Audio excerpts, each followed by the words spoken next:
consagro a vós meus olhos, meus ouvidos, minha boca e tudo que sou.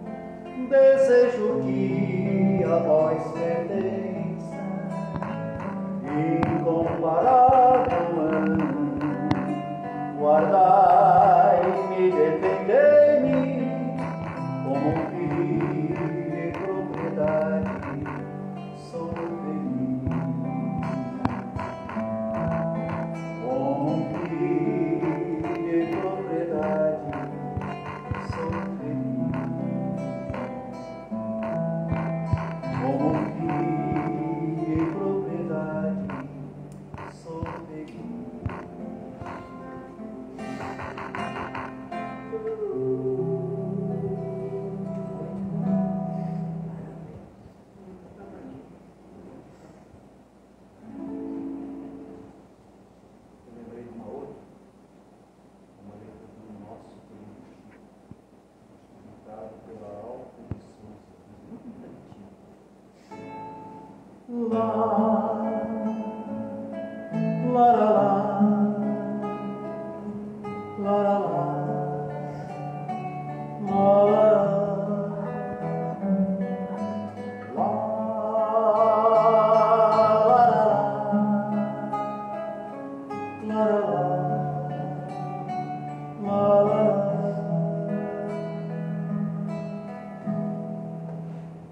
Lembro de mãe, eis que a noite avança, repetes comigo Ave Maria.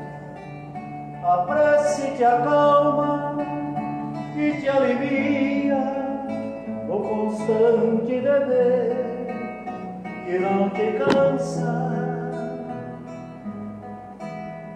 Apaga-me os cabelos, leve trança, agradeces o pão de cada dia, no pobre lar, teus restos de alegria, tecem nosso poema de esperança. Hoje volto do além, amor imenso, quero ver-te, porém anoto e penso, envolvida em meus sonhos ideais, onde a estrela em que vives, onde o tempo voa, passa e não responde, e a saudade a doer dói sempre mais. Lá, lá, lá.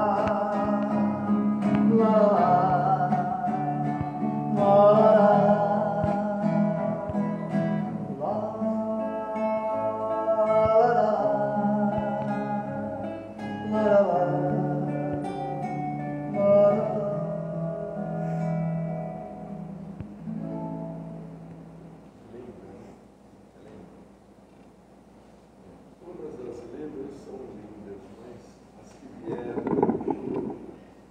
são maravilhosas. É algumas que você recebeu, né? São primores. Vamos lá. Vamos dar continuidade aos nossos estudos.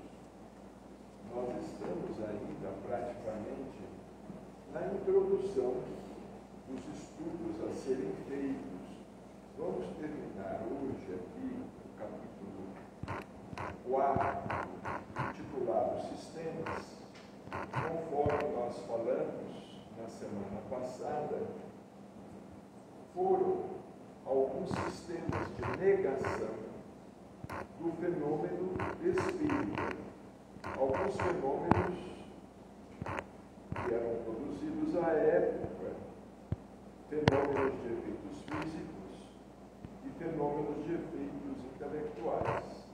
E para combater a sua autenticidade, surgiram vários sistemas da parte dos céticos ou da parte daqueles que tinham algum preconceito contra a doutrina nascente. O Livro dos Espíritos já havia sido publicado em 1857. Os sistemas foram os mais variados. Nós não vamos aqui nos deter em todos eles, mas nós gostaríamos de destacar dois sistemas que foram aventados à época: o sistema pessimista, diabólico ou demoníaco. Esse sistema, ou seja, essa oposição, dizia que toda comunicação deveria ser atribuída ao demônio ou aos demônios. E somente o demônio poderia se comunicar. E que ele mistificava, valendo-se de inúmeros nomes e de outras identidades, mas que era o demônio, ou os vários demônios existentes. A intervenção de uma inteligência estranha estava confirmada. Então vejamos, eles admitiam a intervenção de uma inteligência estranha, mas essa inteligência era demoníaca. Eles não mais contestavam o fenômeno, dizendo que o fenômeno era produzido pela alma do médium, que o fenômeno era anímico. Eles não contestavam mais o fenômeno, dizendo que o fenômeno era uma mistificação da parte do médium, etc, etc. Mas diziam que as comunicações deveriam ser atribuídas ao demônio. Talvez porque quando lemos, principalmente o Novo Testamento, nós nos deparamos lá com vários endemoniados. É algo muito interessante. Embora nós tenhamos lá a aparição do anjo Gabriel, que era um anjo.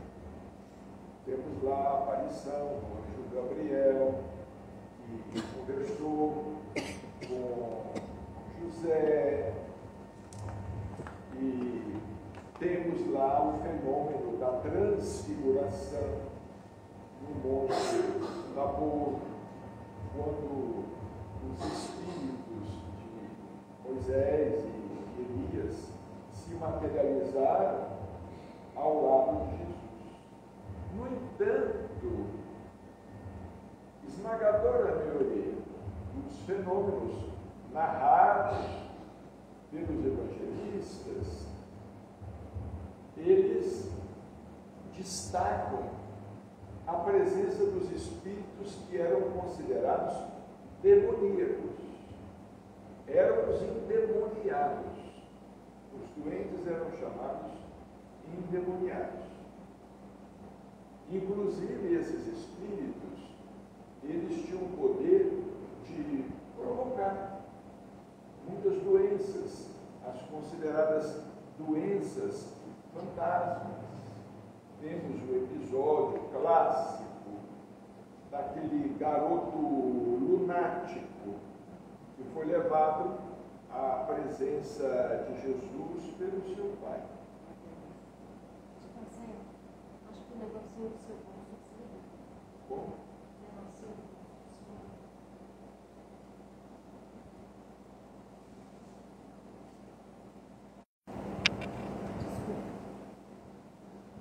Temos o episódio do menino lunático, que foi levado à presença de Jesus pelo seu pai.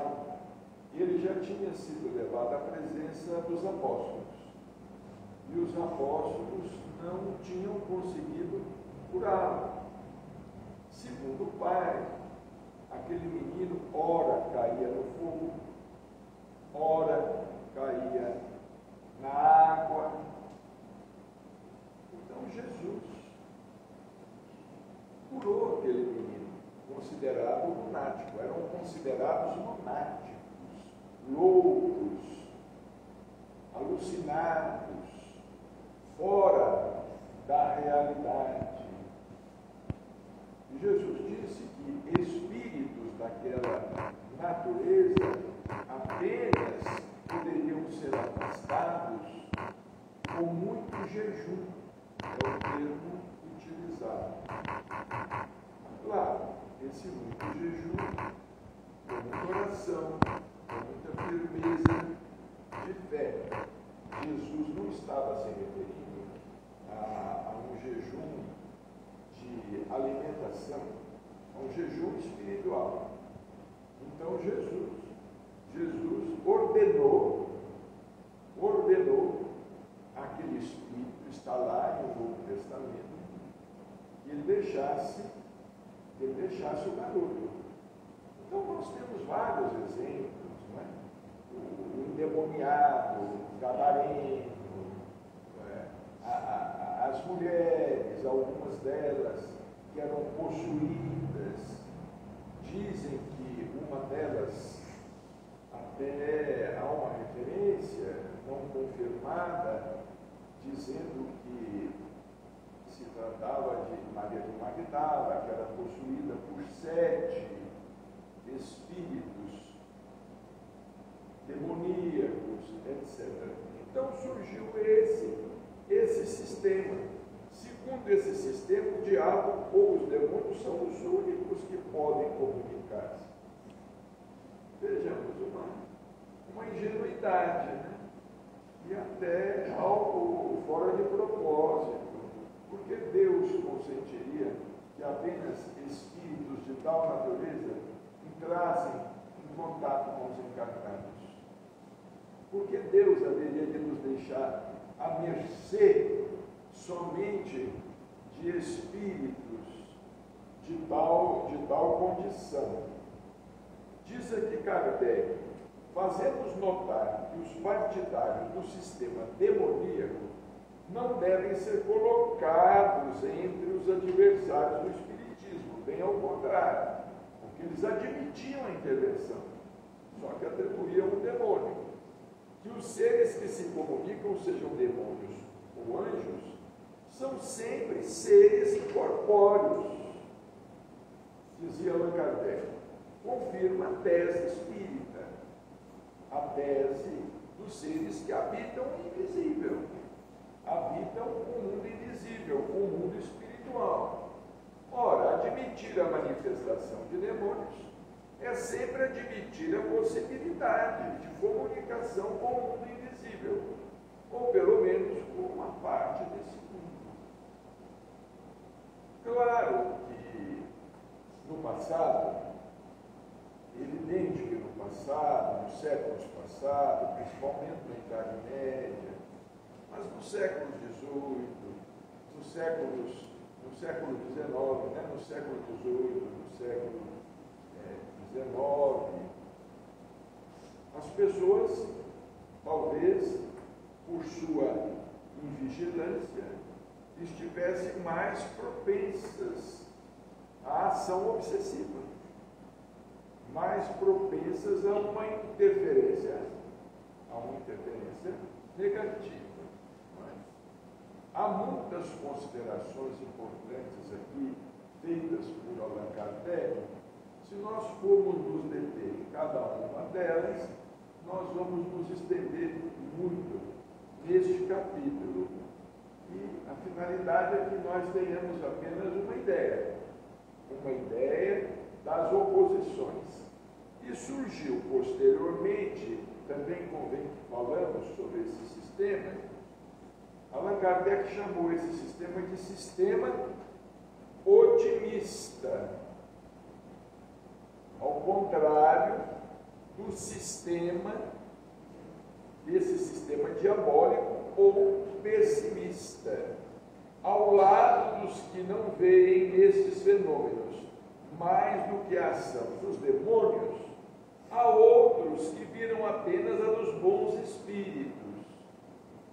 Supuseram que, estando a alma desembaraçada da matéria, nenhum véu existia mais para ela, e que devia possuir a soberana ciência e a soberana sabedoria.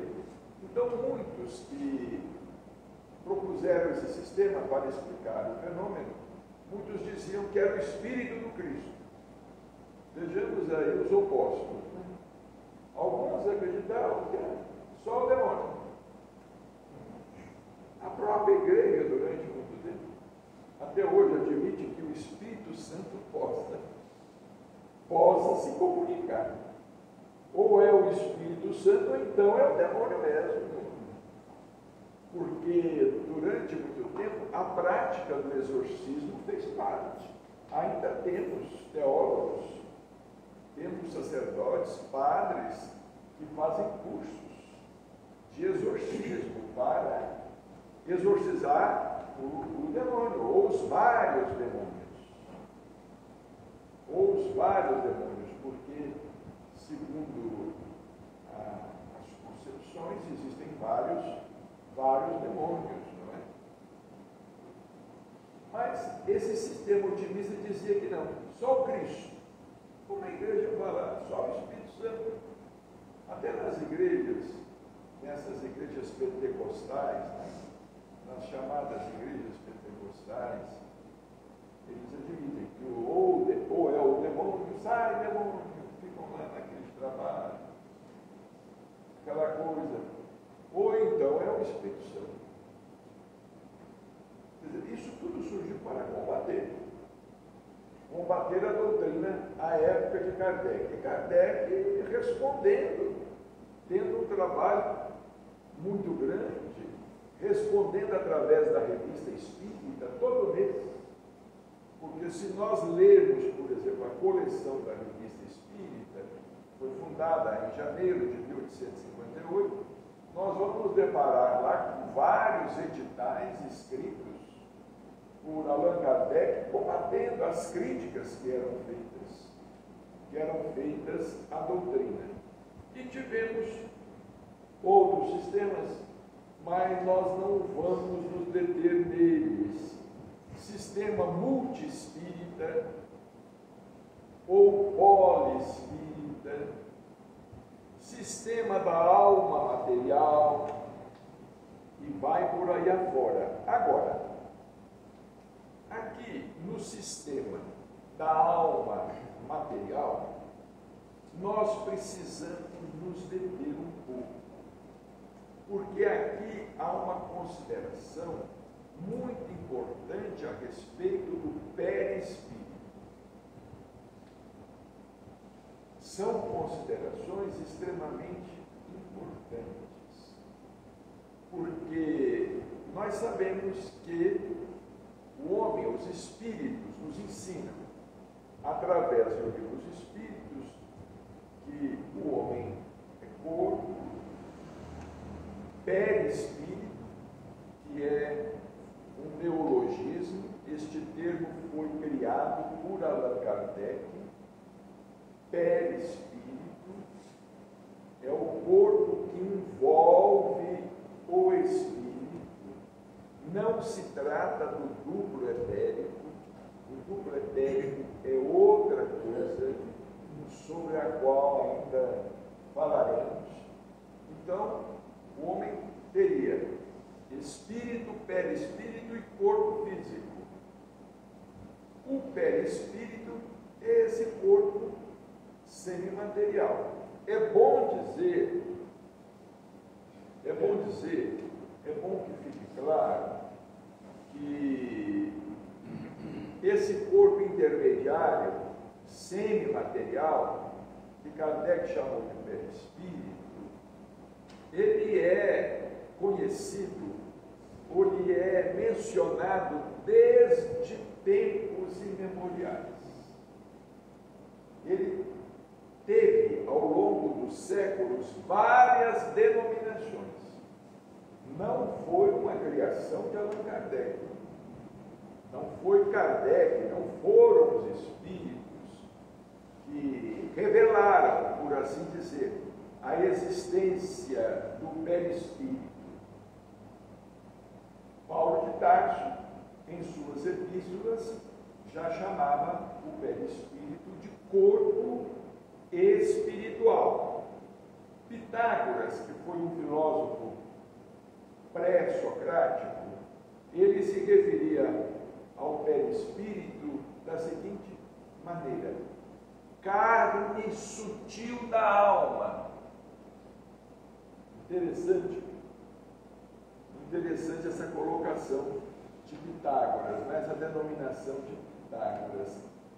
Carne sutil da alma.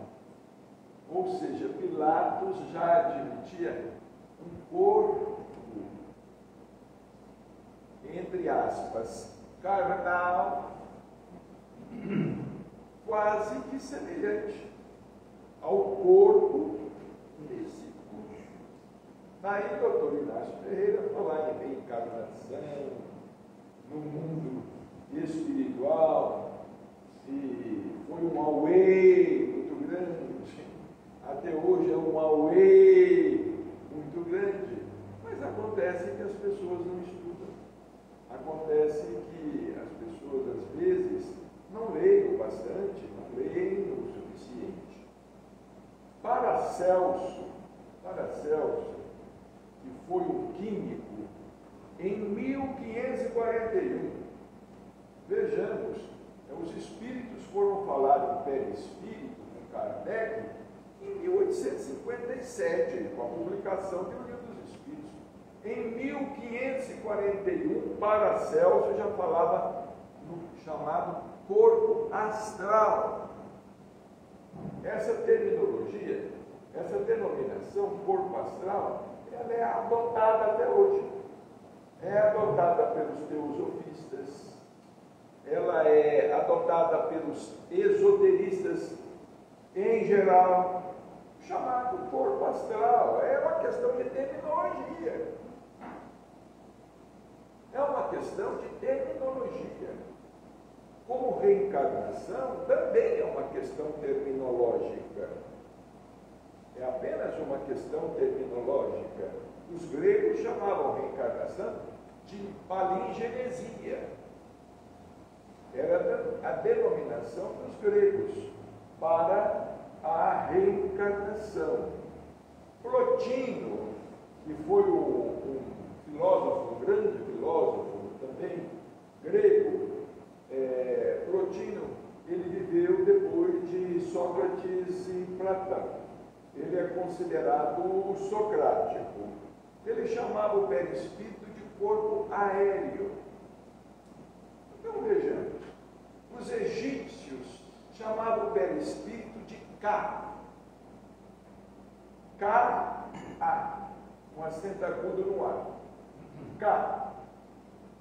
Mas se referiam ao perispírito. Então vejamos que a verdade, ela sempre esteve à disposição daqueles que logram vislumbrá-la, logram alcançá-la. Nós costumamos citar o exemplo, um dos exemplos conhecidos é do Isaac Newton, que descobriu a lei da gravidade. A lei da gravidade sempre existiu e ninguém atinava com a lei da gravidade, até que um dia Newton atinou com a existência da lei da gravidade. Leibniz, que foi um outro filósofo também famoso, ele chamava o perispírito de corpo fluídico. Então vejamos que todas as terminologias, elas estão relacionadas. O nosso André Luiz, através de Chico Xavier, ele também vem chamar o perispírito de psicossoma. Além de chamar o perispírito de perispírito, corpo espiritual, corpo sutil, existe também essa terminologia chamada psicossoma. Soma quer dizer corpo. A palavra soma quer dizer corpo. Psico quer dizer alma, vem de psique, alma, corpo da alma. Então André Luiz também se refere ao perispírito como sendo psicossoma. Kardec escreve aqui: não inventamos nem supusemos o perispírito para explicar os fenômenos. Sua existência nos foi revelada pelos espíritos e a observação nola confirmou. Porque havia um problema, principalmente nos fenômenos de efeitos físicos. Como é que o espírito, sendo uma inteligência incorpórea, como é que o espírito, sendo pensamento, como é que o espírito, sendo um ser abstrato, conseguiria, por exemplo, agir sobre a matéria? Como é que ele conseguiria agir sobre a matéria? Hoje nós sabemos que existe a força mental, nós sabemos que a força do pensamento é uma realidade, mas os fenômenos que eram provocados no século XIX eram fenômenos insólitos, eram fenômenos grandiosos, as mesas se movimentavam com velocidade, era um fenômeno, digamos assim, que de fato pareciam contrariar as leis da natureza. Agora, como é que o espírito poderia agir sobre a matéria? A explicação, vamos dizer, em parte, ou a explicação mais clássica é a existência do perispírito. O perispírito é um corpo semi-material, segundo os espíritos. É ele que liga o espírito ao corpo. Senão, nem o espírito poderia se ligar ao corpo. Se não fosse esse corpo sutil da alma, essa carne sutil da alma, como é que o espírito ele iria se ligar ao corpo? Né? Os parapsicólogos também chamam o perispírito de corpo bioplasmático. Os parapsicólogos começaram a dizer que é um corpo bioplasmático. Existem estudos da parapsicologia também a respeito do corpo espiritual ou do perispírito. Alguns parapsicólogos chamam o perispírito de MOB, M-O-B, MOB. Significa modelo organizador biológico. É uma sigla MOB, modelo organizador biológico. O perispírito, grosseiramente, seria mais ou menos assim. Imaginemos uma folha de papel e limalhas de ferro em cima da folha de papel. Se nós colocarmos um ímã aqui embaixo da folha de papel, nós conseguimos movimentar as limalhas de ferro. As limalhas de ferro se movimentam por conta de um corpo, de um campo eletromagnético. Essas limalhas de ferro, elas se movimentam. Então, segundo o Espiritismo, porque o Espiritismo enfatiza muito a existência do perispírito, segundo o Espiritismo, é graças ao perispírito que as células se organizam e tomam a forma humana. As células se organizam e tomam a forma humana. Bom, aqui nós gostaríamos de indicar à leitura dois livros importantes a respeito deste assunto. O primeiro é um livro extraordinário, devido à autoria de Gabriel Delany. Chama-se Evolução Anímica, um livro editado pela Federação Espírita Brasileira. Neste livro, Gabriel Delany, ele faz referência à formação, como é que o perispírito começou a se estruturar, como é que o perispírito começou a se organizar. Segundo ele, esse corpo espiritual, o perispírito, ele começou já a se apresentar nos cristais, no reino mineral, nos cristais.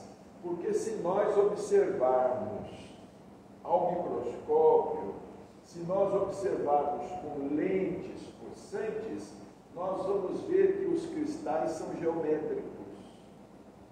Eles possuem uma forma geométrica. Ali começa uma organização do que Gabriel Delany entende ser uma organização primitiva, uma organização perispiritual. Está neste livro interessantíssimo, Evolução Anímica. Como também nós indicaríamos o livro Evolução em Dois Mundos, de André Luiz, principalmente ali nos primeiros capítulos. André Luiz, ele começa a falar, é um livro fantástico, Evolução em Dois Mundos. Muita gente não se anima a ler o livro, imaginando que o livro tem um conteúdo altamente científico e que não está ao alcance da capacidade de muitos de nós. Mas o livro é interessante. Nós podemos começar a leitura do livro Evolução em Dois Mundos, por exemplo, lendo o livro de trás para frente. Se nós começarmos a ler o livro de trás para frente, nós vamos conseguir ler bons trechos do livro, porque de trás para frente os assuntos são mais fáceis de serem entendidos, são mais fáceis de serem compreendidos. Mas desde os primeiros capítulos, por exemplo, André Luiz fala, como também Emmanuel fala, no livro A Caminho da Luz, é um livro também extraordinário, que vale a pena ser estudado, vale a pena ser lido. André Luiz fala que quando a Terra estava preparada, o ambiente todo preparado, após a sua formação, desceu das altas esferas, o plasma, desceu das altas esferas o princípio da vida biológica animal. Começou no oceano, começou no mar, e do mar ganhou a terra. Começou no mar. É por isso que nós temos aí o suor salgado, é por isso que nós temos aí a lágrima salgada, é por isso que às vezes, quando nós temos a oportunidade de tomar um banho de mar, nós nos refazemos. É considerado um banho que refaz as energias, porque nós vamos de encontro às nossas origens ancestrais. Bom, são muitos detalhes, detalhes interessantes. Agora, tem aqui algo que nós gostaríamos de destacar, que nós consideramos de uma importância capital, aquilo que fala Kardec. Quanto à natureza íntima da alma nos é desconhecida. A natureza íntima da alma nos é desconhecida. Vejamos, Kardec confessa, claro, nós estamos no começo. do entendimento, nós estamos no começo de nossas descobertas, estamos no começo de nossos estudos.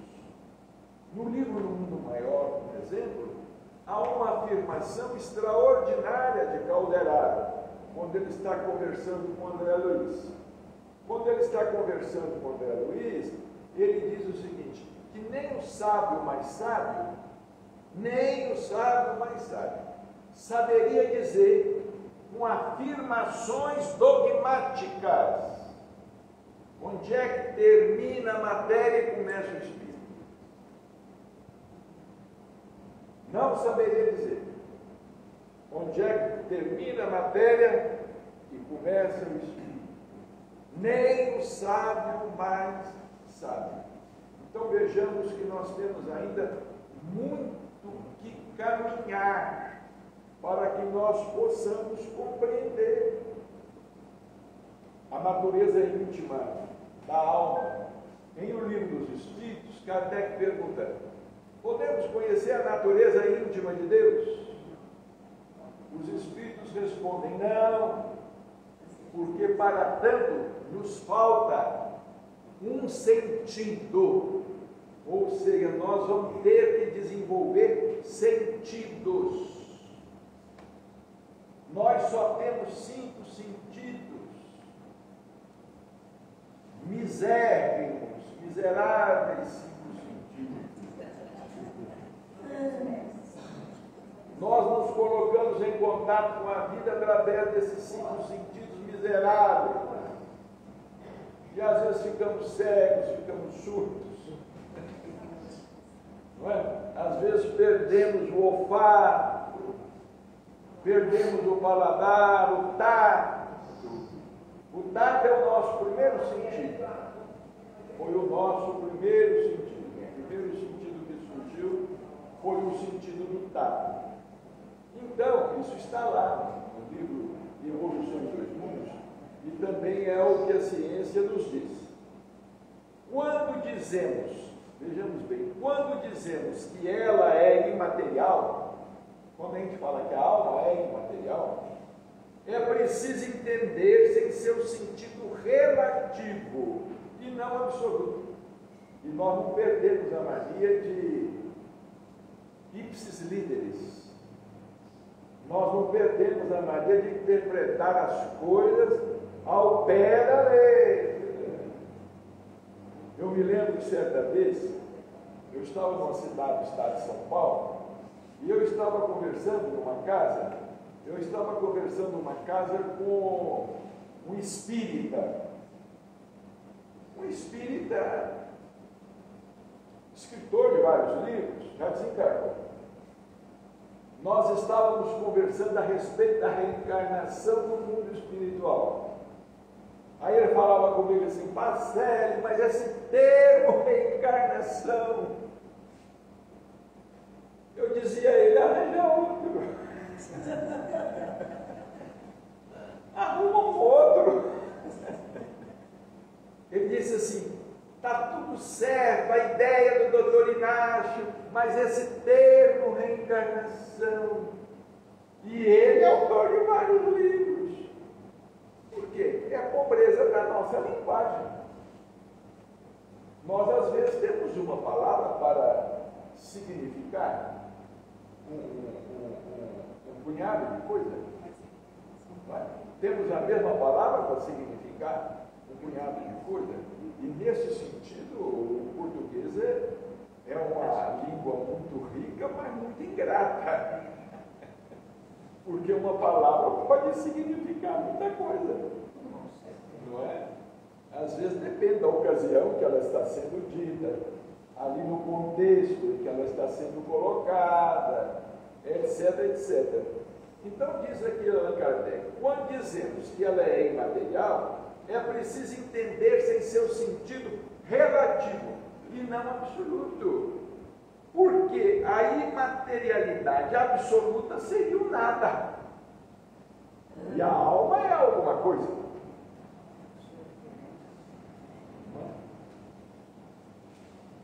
A imaterialidade absoluta seria o nada. E o nada não existe. A alma é alguma coisa. Mas que coisa é essa? O que ela tem a ver com a matéria? O que ela tem a ver com a matéria?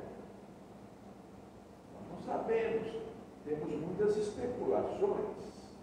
Não é? Temos aí o universo material, no entanto, criado por Deus. E nós falamos que Deus é espírito, mas a criação dele é material.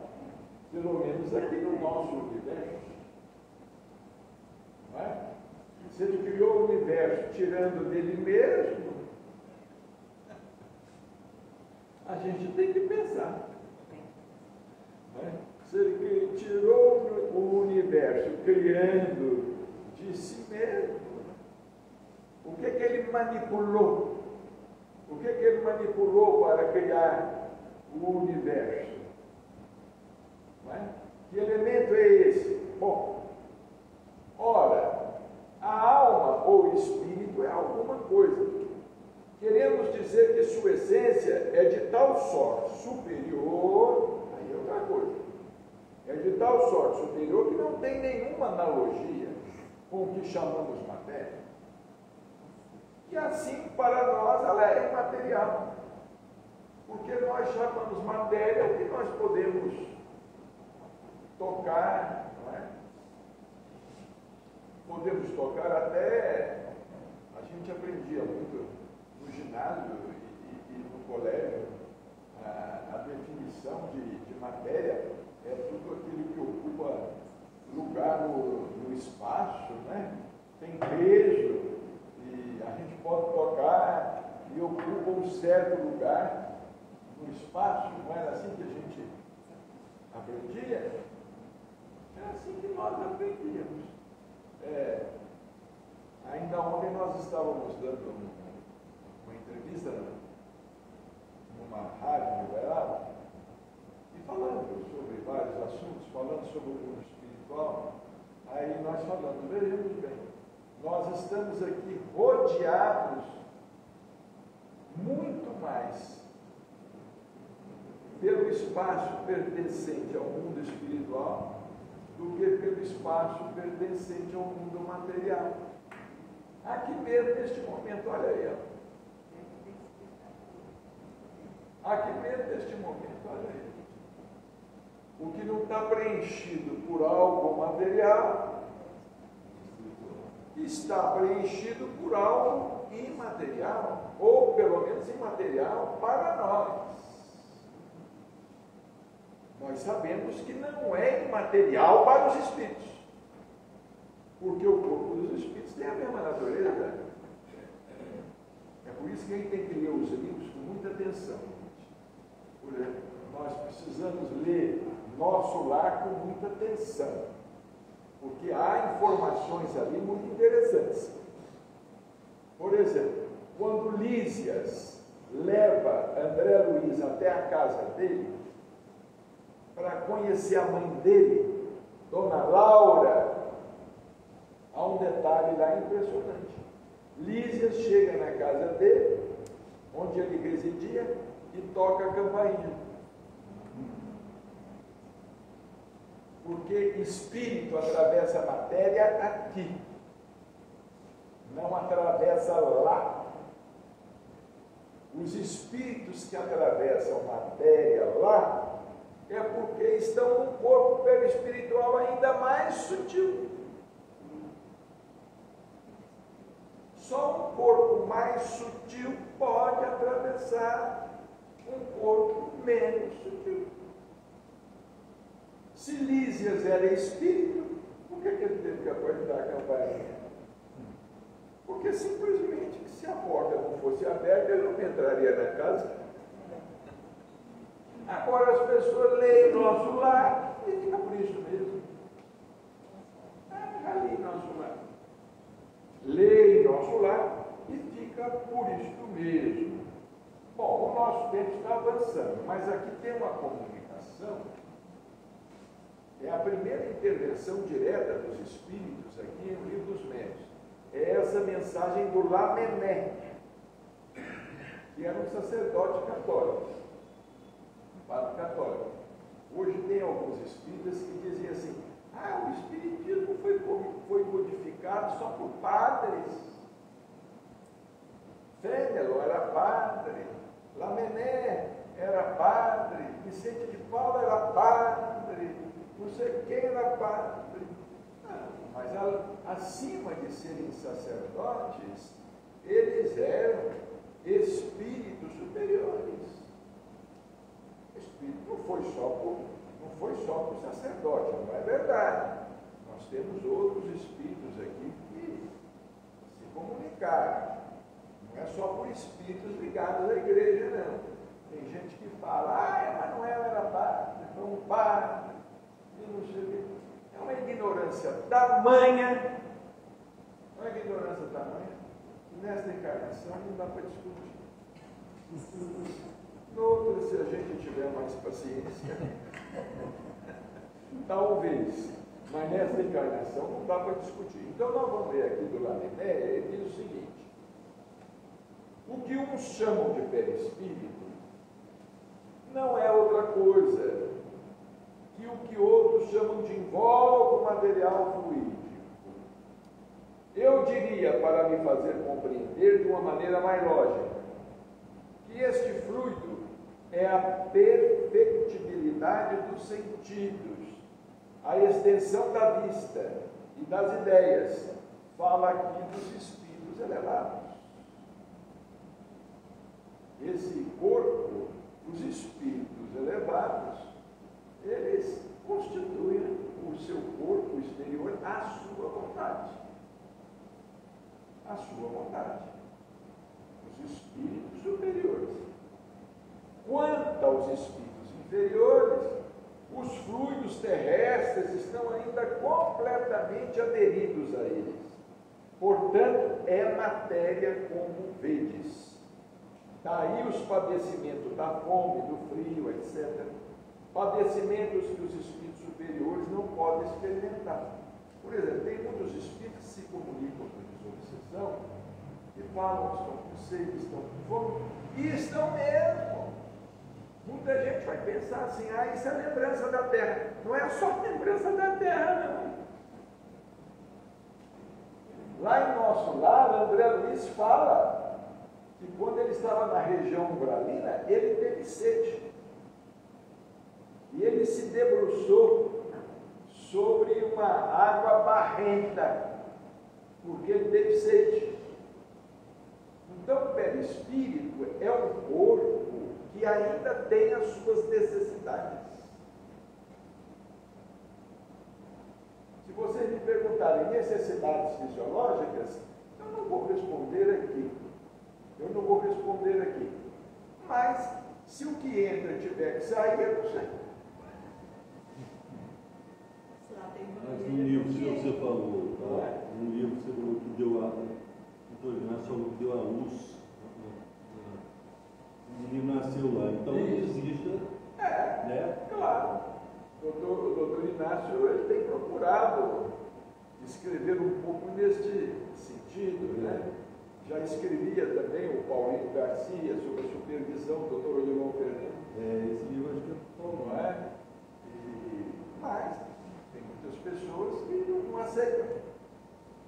Sério, mas lá no nosso lar tem mais banheiro. Mas não aceitam, Marlene. Existem pessoas que criticam a obra mediúnica do Chico. Tem muitas pessoas que criticam aí a obra espíritas. Só aceitam Kardec, não aceitam mais nada. Dizem que André Luiz era um espírito obsessor. Era um espírito obsessor do Chico. Agora, vejamos bem, uma pessoa para falar que o Chico é um médium obsidiado, ela precisa ser uma pessoa, no mínimo, uma pessoa de uma elevação espiritual, que, convenhamos, a gente não vê nessa pessoa que diz isso. Infelizmente, Isso é uma coisa ridícula. É uma coisa ridícula. A pessoa que se põe a criticar Chico Xavier em uma obra de 75 anos, é uma pessoa que, no mínimo, deveria ter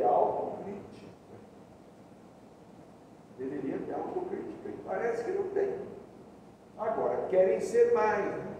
Querem ser mais do que o Chico, querem ser mais do que a Manuel, querem ser mais que André Luiz, se deixarem, querem ser mais até do que Kardec,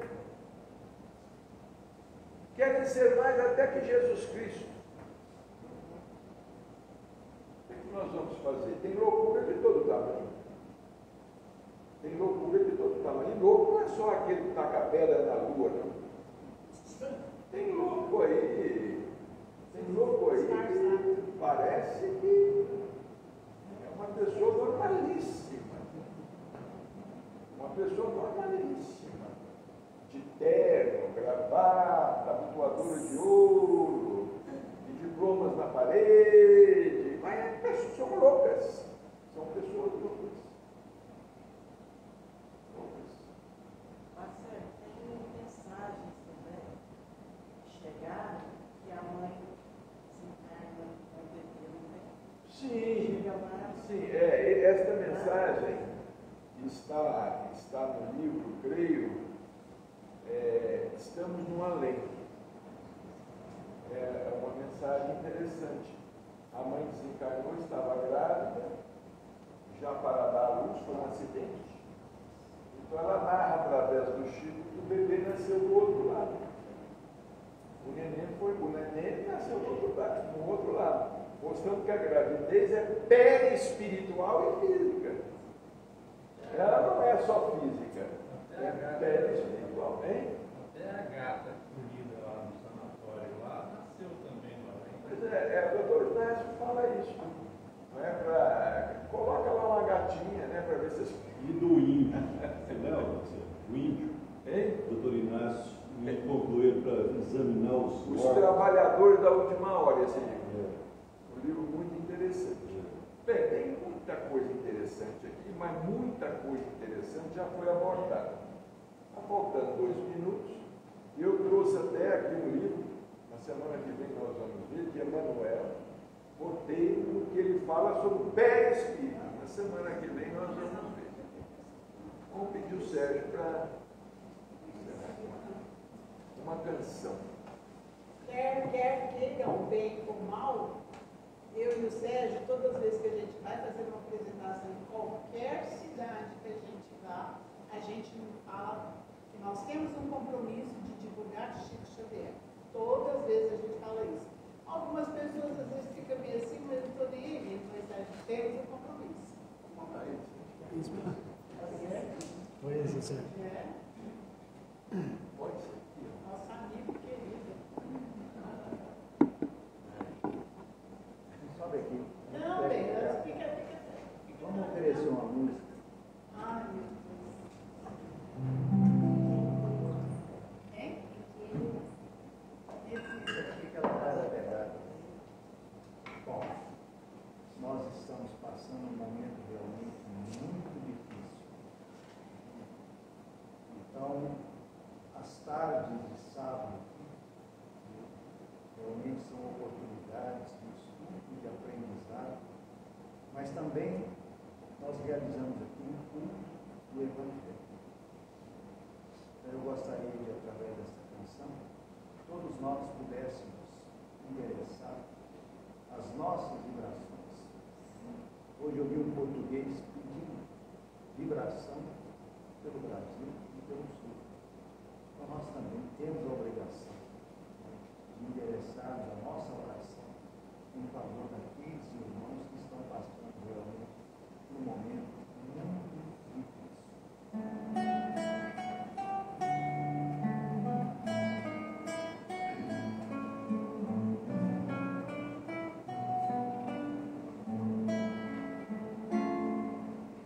Ao anoitecer, em Cafarnaum, a casa de Pedro, tão simples comum, se enchia de paz, repleta de luz, ouvindo as palavras do Mestre Jesus. Vou me imaginar, eu sentado ali, entre Pedro, Tiago e Levi, à beira do lago, colhendo na alma a semente de fé. E eu tão criança naquele lugar, sentia Jesus me abraçar. Na casa de Pedro, a luz do luar, a brisa da noite, o perfume do mar. Dissestes pra mim, você deve voltar, eu sempre estarei com você a falar. A gente se encontra de novo a orar, no seu evangelho no lar. A gente se encontra de novo a orar, no seu evangelho no lar. Vou repetir, no seu evangelho no lar, no seu evangelho no lar, no seu evangelho no lar, no seu